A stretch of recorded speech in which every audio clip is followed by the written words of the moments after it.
Hello students, welcome to our channel. நாம் இன்றைக்கி இந்த பதிவில் 12ஆம் வகுப்பு அரையாண்டு பொதுத் தேர்வு உயிரியல் வினாத்தாளை தான் நம்ம பார்க்க போகிறோம். இந்த கொஷினை பார்க்காம நீங்கள் அரையாண்டு பரீட்சைக்கு போகாதீங்க. நீங்கள் தான் மார்க் கம்மியாக ஸ்கோர் பண்ணிவிடுவீங்க, வருத்தப்படுவீங்க அப்புறம்.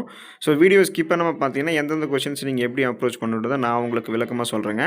நீங்கள் இப்போ தான் நம்மளோட சேனலுக்கு புதுசாக வந்திருக்கீங்கன்னா மறக்காமல் நம்மளுடைய ஸ்கூல் நியூஸ் தமிழ் சேனலை சப்ஸ்கிரைப் பண்ணி பக்கத்தில் இருக்கக்கூடிய பெல் ஐக்கானையும் ப்ரெஸ் பண்ணி ஆல் அப்படின்ற ஆப்ஷனையும் செட் பண்ணி வச்சுக்கோங்க. டிஸ்கிரிப்ஷனில் வாட்ஸ்அப் சேனல் லிங்க் ஒன்று இருக்கும், அந்த லிங்க்லையும் ஜாயின் பண்ணிக்கோங்க. அந்த சேனல் நம்மளோட சேனல் தான். அதில் உங்களுக்கு எல்லா கொஷின் அப்டேட்ஸு, ஆன்சர் கீ, விடுமுறை சம்மந்தமான தகவல்கள், உங்களுடைய ஸ்கூல் நியூஸ் எல்லாமே அங்கே சேரும். வாங்க இப்போ நம்ம வீடியோக்குள்ளே போவோம். இப்போ இதில் உயிரியலில் பார்த்தீங்கன்னா உயிரி தாவரவியல், உயிரி விலங்கியல் 2 பார்ட் இருக்குது. இப்போ உயிரி தாவரவியல்லையும் நம்ம 35 மார்க் இருக்குது. அதில் 8 1 மார்க் நம்ம எழுதணும்.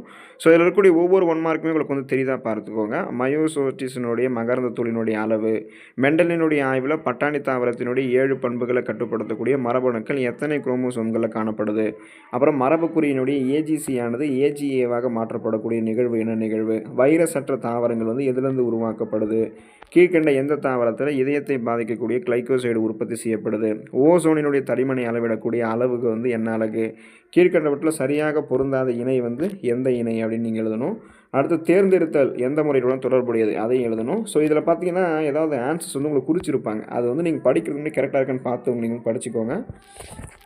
அடுத்து பிரிவு 2 பிரிவு 3 வந்தீங்கன்னா 4 2 மார்க் எழுதணும், 3 3 மார்க் எழுதணும். 2 மார்க் பாருங்கள். எல்லா கொஷின்ஸுமே நீங்கள் சாய்ஸ் விடாமல் படிச்சுக்கோங்க. எழுதும் போது நீங்கள் சாய்ஸ் விட்டு எழுதிக்கலாம். கொஷின்ஸ் படிக்கிறேன் பாருங்கள்.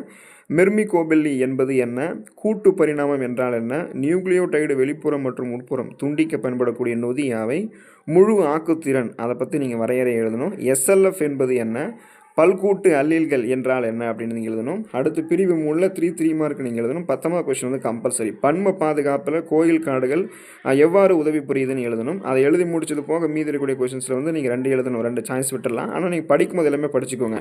எப்போதுமே நம்ம நல்ல மார்க் இப்போ இது நமக்கு ஒரு இம்பார்ட்டன்ட் சப்ஜெக்ட்ன்றதால மார்க் அதிகமாக ஸ்கோர் பண்ணணும் இல்லையா, அதனால் எல்லா கொஸ்டினுமே சாய்ஸ் விடாமல் படிச்சுக்கோங்க. புவி வாழிடம் என்பது செயல் வாழிடத்தினோட வேறுபடுத்துறது. அதுபோல் விதைப்பந்து என்றால் என்ன, அதனுடைய பயன்கள், மரபணு வரைபடம் என்றால் என்ன, பிடி பருத்தியினுடைய நன்மைகள் என்ன, அதை பற்றி நீங்கள் எழுதணும்.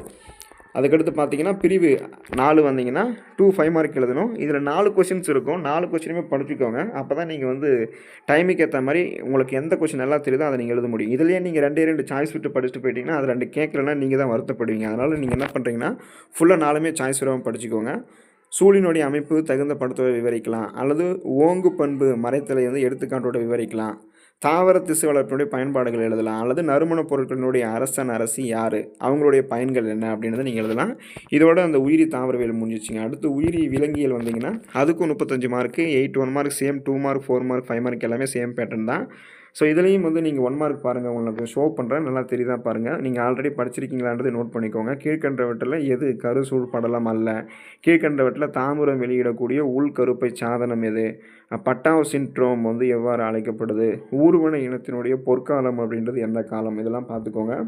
அடுத்து பாருங்கள், நோயூக்கிகள் மற்றும் அவைகள் உண்டாக்கக்கூடிய நோய்களை பொருத்தி கீழே இருக்கக்கூடிய சரியான பொருத்து குறியீட்டை தேர்ந்தெடுக்கணும்.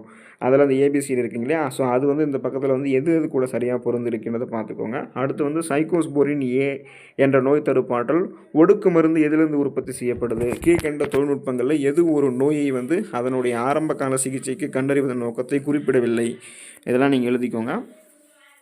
8வது கொஸ்டின் பாருங்கள். வெப்பமண்டல பகுதியில் நிலவக்கூடிய சுற்றுச்சூழல் தன்மைகளை உயிரினங்களினுடைய சிற்றினமாக்கல் மற்றும் பல்வகைத்தன்மைக்கு சாதகமாக இருக்குது. அதுக்கான காரணமாக சொல்லியிருக்காங்க இல்லையா, பருவகாலம், தட்பவெப்பநிலை, ஈரப்பதம், ஒளிக்காலம் ஆகியவை நிலையாகவும் உகந்ததாகவும் இருக்குதுன்னு சொல்கிறாங்க. ஸோ இதெல்லாம் கரெக்டானது நீங்கள் நோட் பண்ணிக்கோங்க.